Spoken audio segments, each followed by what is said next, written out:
नमस्कार। हरियाणा के हिसार जिले की धूल भरी जमीन पर बसा राखीगढ़ी बाहर से देखने पर एक साधारण गांव जैसा लगता है, लेकिन जैसे ही आप इसके भीतर कदम रखते हैं, समय की परतें धीरे धीरे खुलने लगती हैं, मानो हर कण में कोई पुरानी कहानी छुपी हो। सवेरे की हल्की धूप में हम उस जगह पहुंचे जहां कभी सिंधु घाटी सभ्यता के लोग बसते थे। चारों ओर खुदाई के निशान, ईंटों की पुरानी दीवारें और जमीन में उभरे हुए ढांचे, ये सब मिलकर एक खामोश शहर की तस्वीर बनाते हैं जो कभी जिंदा था, सांस लेता था। राखीगढ़ी सिर्फ एक जगह नहीं है, ये एक पुल है अतीत और वर्तमान के बीच में। हरियाणा के हिसार जिले में स्थित राखीगढ़ी दुनिया की सबसे बड़ी सिंधु घाटी सभ्यता की साइट में से एक मानी जाती है। यहाँ आकर ऐसा लगता है जैसे हम सीधे 5000 साल पीछे चले गए हों। हमने यहाँ के एक्सकवेशन को करीब से देखा। पक्की ईंटों से बने घर, व्यवस्थित गलियां और जल निकासी। जो राखीगढ़ी की मोमडन है वो उनके स्केलेटन है। जो इंडस वैली का मैं बता रहा हूँ, 7 माउंट है total. Mount number 1 is the manufacture area, mount number 2 manufacture and residential, mount number 3 पे अब हैं। तो ये रेजिडेंशियल एरिया है।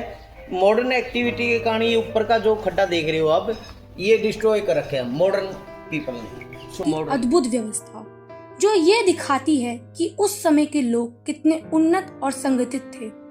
पकी हुई ईंटों से बनी दीवारें अब भी मजबूती से खड़ी थीं।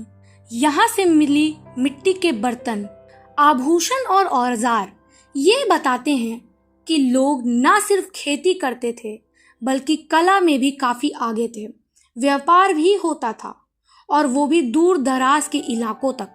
हमने यहाँ के गाइड से बात की और उन्होंने बताया कि उस दौर के लोग बेहद व्यवस्थित जीवन जीते थे। उनके घरों में अलग अलग कमरे होते थे, अनाज रखने की जगह होती थी और सबसे खास साफ सफाई का बहुत ध्यान रखा जाता था।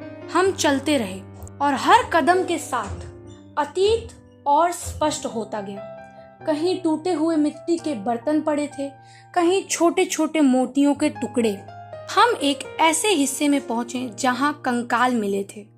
गाइड ने धीमी आवाज में कहा, यहाँ से मिले अवशेष हमें बताते हैं कि लोग कैसे रहते थे, क्या खाते थे और किन बीमारियों से जूझते थे।